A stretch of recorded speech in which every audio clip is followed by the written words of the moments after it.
Hello everyone, स्वागत है आप सभी का स्टडी वेदांग में। फ्रेंड्स, आज है 6 अगस्त। 6 अगस्त का करंट अफेयर्स काफी महत्वपूर्ण है। साथ ही हम डेली की तरह, हर रोज की तरह एक स्पेशल टॉपिक लेकर आते हैं। आज का स्पेशल टॉपिक है 2026 के महत्वपूर्ण दिवस और उनकी थीम। इसके अलावा आज की करंट अफेयर्स काफी महत्वपूर्ण है, जो कि आपकी आगामी बीपीएससी, यूपीपीसीएस, यूकेपीसीएस, ऐसी ही अन्य परीक्षाएं जैसे कि UP triple S C PET, RO और ऐसी ही अन्य परीक्षाएं जिनमें समसामयिक घटनाक्रम महत्वपूर्ण होता है, उनके लिए काफी उपयोगी साबित होंगे। तो चलिए देखते हैं आज की न्यूज। आज की जो हमारी पहली न्यूज है उसको देख लेते हैं। क्या है? 7 अगस्त को राष्ट्रीय हथकरघा दिवस। हर साल जो है 7 अगस्त को राष्ट्रीय हथकरघा दिवस मनाया जाता है। उद्देश्य इसका है बुनकरों का सम्मान और हथकरघा उद्योग को बढ़ावा देना। ये जो है 1905 के स्वदेशी आंदोलन की याद में मनाया जाता है। और पहला हथकरघा दिवस जो है कब मनाया गया था? 7 अगस्त 2015 को पहला हथकरघा दिवस मनाया गया था। मंत्रालय है वस्त्र मंत्रालय। और इसके अलावा ये प्रश्न देखते हैं, इससे पहले हम देख लेते हैं 2026 के महत्वपूर्ण जो हैं, ज्यादा बार-बार परीक्षा में पूछे जाने वाले दिवस और उसके बाद उनकी थीम को। गणतंत्र दिवस सबको पता है 26 जनवरी को मनाया जाता है। साथ ही आपको इसकी थीम को याद रखना है। यह है 150 ईयर्स ऑफ वंदे मातरम। विश्व आर्द्रभूमि दिवस हर साल 2 फरवरी को मनाया जाता है और इसकी थीम है wetlands and traditional knowledge celebrating culture and और जो है हेरिटेज। विश्व जल दिवस जो है ये 22 मार्च को मनाया जाता है और इसकी थीम है वाटर एंड जेंडर। विश्व पर्यावरण दिवस 5 जून को हर साल मनाया जाता है, ये सबको मालूम होगा। Inspired by nature for climate for our future जो है इसकी थीम है। अंतर्राष्ट्रीय योग दिवस 21 जून, yoga for one earth one health, ये जो है इसकी थीम है। विश्व जनसंख्या दिवस 11 जुलाई को, एम्पावरिंग यूथ, इसकी थीम है। राष्ट्रीय हथकरघा दिवस 7 अगस्त को और इसकी थीम है वेविंग ट्रेडिशनल एम्पावरिंग इंडिया। स्वतंत्रता दिवस 15 अगस्त को मनाया जाता है, ये सबको पता है। विकसित भारत जो है 2047 जो है इसकी थीम है। और शिक्षक दिवस जो है 5 सितंबर को मनाया जाता है और उसकी थीम क्या है? Empowering teacher. तो ये महत्वपूर्ण जो है दिवस और उनकी थीम है। और अभी मैंने आपको बताया था कि राष्ट्रीय हथकरघा दिवस, तो इसकी थीम क्या थी? Weaving traditional empowering India. इसकी थीम को आपको याद रखना है और हर साल कब मनाया जाता है? 7 अगस्त को मनाया जाता है और एवरी ईयर। प्रश्न देख लेते हैं। प्रश्न क्या है कि राष्ट्रीय हथकरघा दिवस कब मनाया जाता है? तो ये मनाया जाता है 7 अगस्त को, यानी कि हर साल जो है हर साल मनाया जाता है। चलिए नेक्स्ट न्यूज देखते हैं। भारत ने 42 billion dollar strategic fuel reserve बनाने का योजना बनाई है।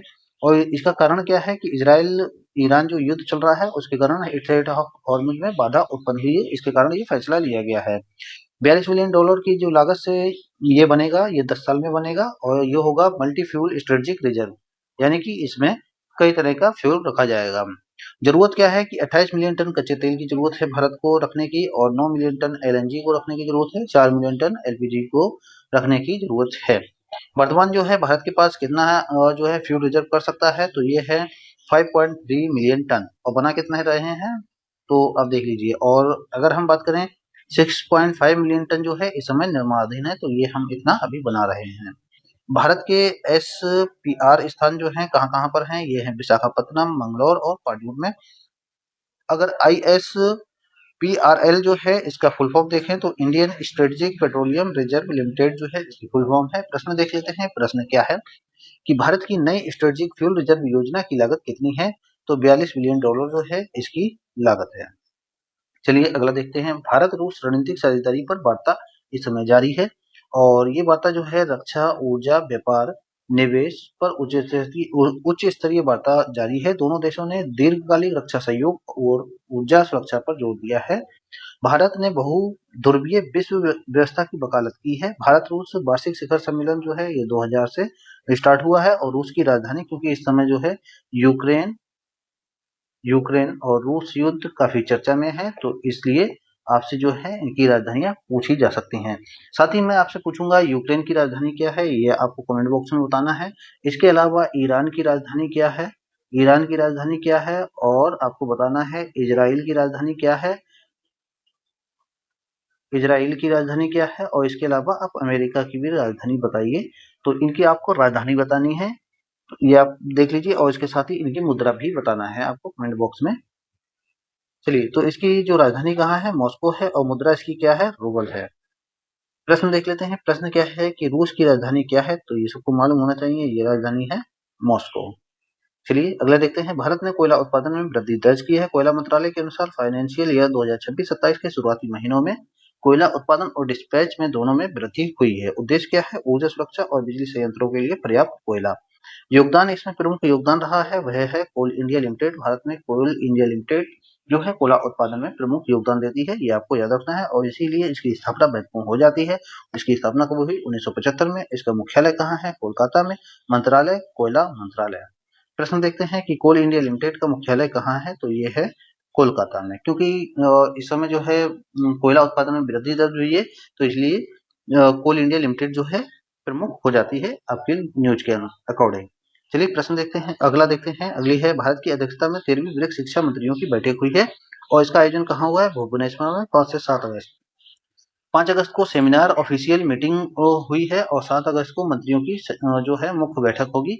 ब्रिक्स की 2026 जो अध्यक्षता है, ये कौन कर रहा है, भारत कर रहा है, ये आपको याद रखना है। और इसकी थीम क्या है, building for resilience, innovation, cooperation and sustainability. केंद्रीय मंत्री जो प्रहलाद जोशी हैं, ये शामिल हुए हैं इस मीटिंग में। और पहले जो है ब्रिक्स में कितने सदस्य हुआ करते थे, 5 होते थे, जो कि संस्थापक सदस्य थे। और इसके अलावा जो है इसमें अब कितने सदस्य हो गए हैं, 11 सदस्य।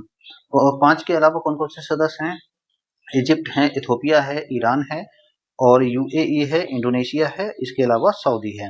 एनडीबी, एनडीबी जो है ब्रिक्स का एक बैंक है, और इसका गठन ब्रिक्स के सदस्य देशों ने किया है। और अगर हम बात करें इसके मुख्यालय की, तो मुख्यालय कहाँ है, शंघाई, चीन में। प्रश्न क्या है, देखिए 13वीं ब्रिक्स शिक्षा मंत्रियों की बैठक किस शहर में आयोजित हो रही है, तो ये भुवनेश्वर, उड़ीसा। विश्व स्तनपान सप्ताह 2026, तो ये जो है 1 अगस्त से 7 अगस्त को प्रत्येक वर्ष मनाया जाता है। उद्देश्य इसका आखिर क्या है, शिशुओं के लिए स्तनपान को बढ़ावा देना इसका प्रमुख उद्देश्य है। डब्ल्यूएचओ, यूनिसेफ इसकी अनुशंसा करते हैं। क्या कहते हैं कि जन्म के 1 घंटे के भीतर स्तनपान कराना है।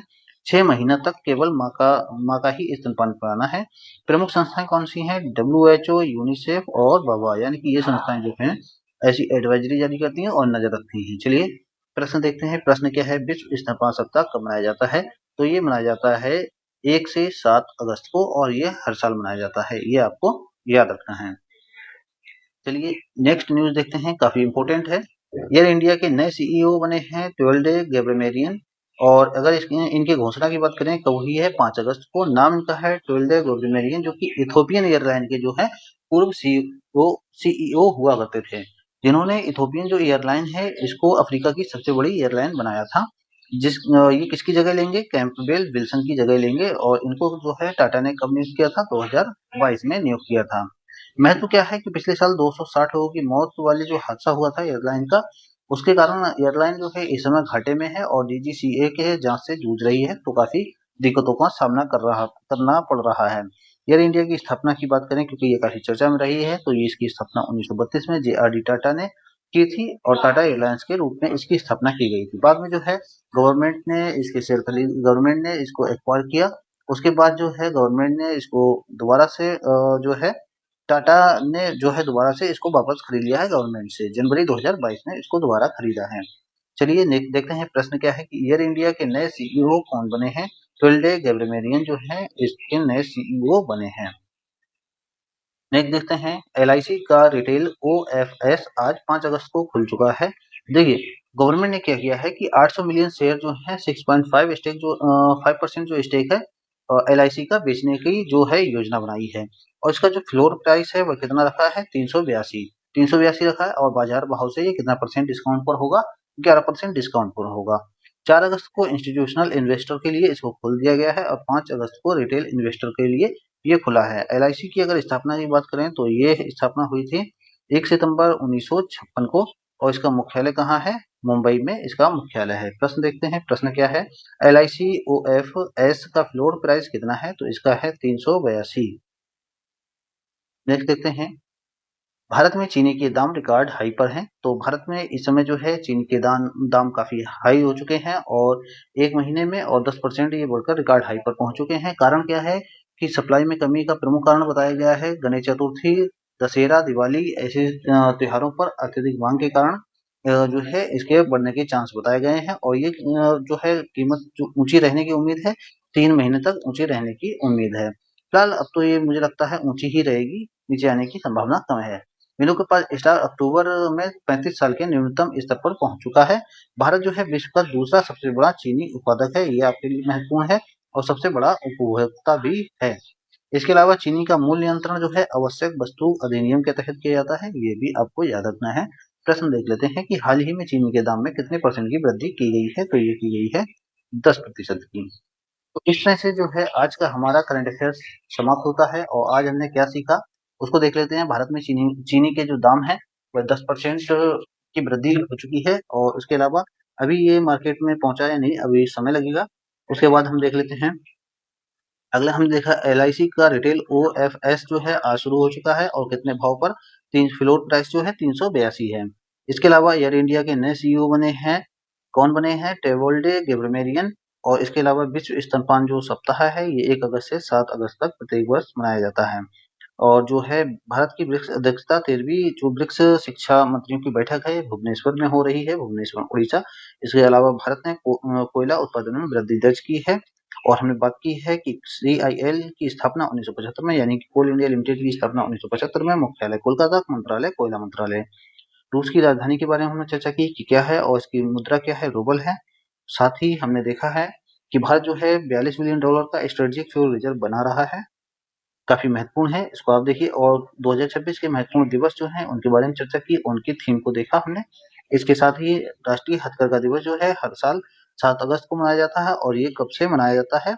मनाना स्टार्ट हुआ है 7 अगस्त 2015 से मनाना प्रारंभ हुआ है। तो आज की करंट अफेयर्स यहीं पर समाप्त होती है और यदि आप लोगों को इसका PDF चाहिए है तो आप कमेंट बॉक्स में लिखिए PDF, मैं आपको जो है इसकी PDF प्रोवाइड करा दूँगा। जल्द ही मैं टेलीग्राम लिंक भी आपको दूँगा, तो आप वहाँ से भी PDF प्राप्त कर सकते हैं।